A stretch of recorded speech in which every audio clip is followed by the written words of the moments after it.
बिस्मिल्लाहिर्रहमानिर्रहीम। अल्लाह के नाम से शुरू जो बड़ा मेहरबान और नहायत रहम वाला है। अस्सलामुअलैकुम। मैं हूं मोहम्मद उस्मान अली भट्ट। आज का ये जो मेरा वीडियो का उन्वान है वो है हकूक़े निस्वां, यानी कि औरतों के हकूक़। आजकल प्रिंट मीडिया, इलेक्ट्रॉनिक मीडिया और सोशल मीडिया पर ये जो लिबरल तबका है और ये जो एथिस्ट तबका है, ये इस्लाम के ख़िलाफ़ प्रोपेगेंडा फैला रहा है कि ये जो इस्लाम है ये औरतों को हकूक़ नहीं देता।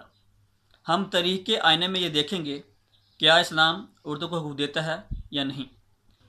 सबसे पहले हम बात करते हैं बाइबलियन सिविलाइजेशन की।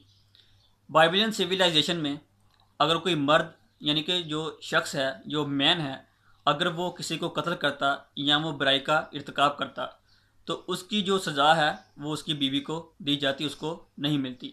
यानी कि बाइबलियन सिविलाइजेशन में अगर किसी शख्स ने किसी मर्द को या किसी को भी कत्ल कर दिया है तो उसकी सज़ा मर्द से लेने की बजाय उस मर्द को हक था कि वो अपनी सज़ा अपनी बीवी से पूरी करवाए। दूसरे नंबर पर हम बात करते हैं ग्रीक सिविलाइजेशन की। ग्रीक सिविलाइजेशन में औरत को ज़रा से भी इज़्ज़त का जो मुकाम और मर्तबा है वो उसको हासिल नहीं था।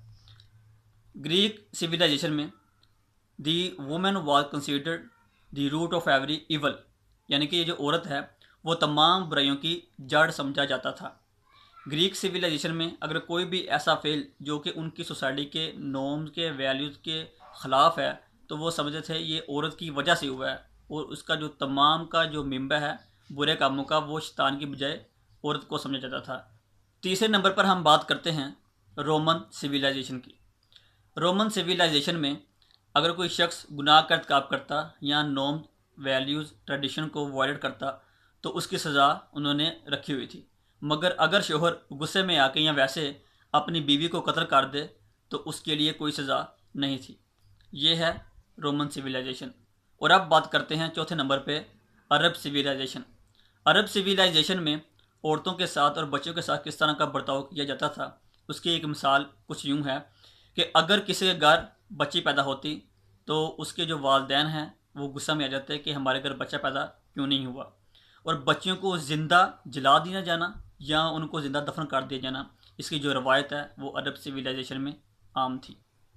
और अब बात करते हैं इजिप्शियन सिविलाइजेशन की। इजिप्शियन सिविलाइजेशन में औरत को शैतान की अलामत समझा जाता था। प्लाटो जैसा इंसान जिसको इस मॉडर्न दौर में बहुत ज़्यादा इज़्ज़त, मुकाम और मर्तबा हासिल है, उसका कौल है कि औरत इंसान ही नहीं है, यानी कि इसके साथ इंसानों से बर्ताव नहीं करना चाहिए। औरत को सिर्फ़ और सिर्फ मर्द की खिदमत के लिए पैदा किया गया है। और अब बात करते हैं इस्लाम की। इस्लाम की आमद से जो हकूक़, जो मुकाम, जो मर्तबा औरत को मिला है वो आज से पहले किसी भी मज़हब या किसी भी तहजीब ने औरतों को अता नहीं किया। आजकल ये जो एथियस और ये जो लिबरल तबका है जो कि इस्लाम के ख़िलाफ़ प्रोपेगेंडा फैला रहा है और ये जो सादा लोग मुसलमान इसका शिकार बनते जा रहे हैं, उनके लिए ज़रूरी है कि वो इस्लाम का बगौर पहले मुतालिया करें और फिर अपनी राय दें। आजकल ये जो यूरोप और अमेरिका ये जो बहुत ज़्यादा दावेदार है तरक्की का, और तहजीब ये जो आजकल चल रही है मॉडर्न तहजीब, उसका वो कहता है कि मैं पायनियर हूँ, यानी कि हम उसके बनाने वाले हैं। उन्होंने जो 1850 के बाद जो हुकूक औरतों को दिए, यानी कि प्रॉपर्टी का, विरासत का, वो हज़रत मोहम्मद नूर मुजस्सम शफ़ी मौज़म सल्लल्लाहु अलैहि वसल्लम ने आज से 1400 साल पहले औरतों को अता कर दिया।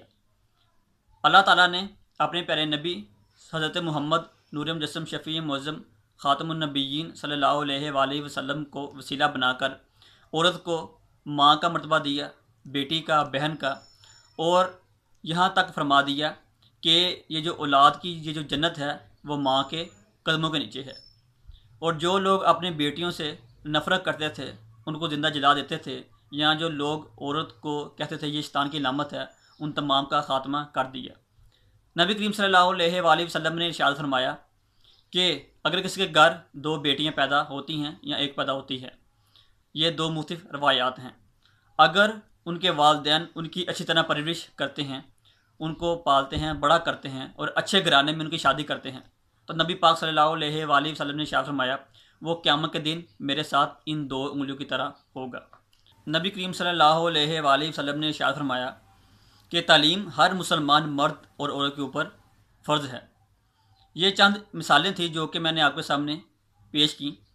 मेरी वीडियो देखने तमाम दोस्त अहबाब से गुजारिश है कि हमें इस मसले को समझने के लिए कुरान और हदीस का मुताला करने की ज़रूरत है। अब तक के लिए इतना ही।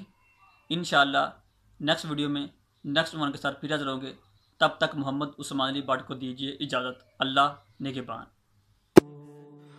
अगर आपको ये वीडियो पसंद आई है तो लाइक भी कीजिए और अपने दोस्तों के साथ इसे शेयर भी कीजिए।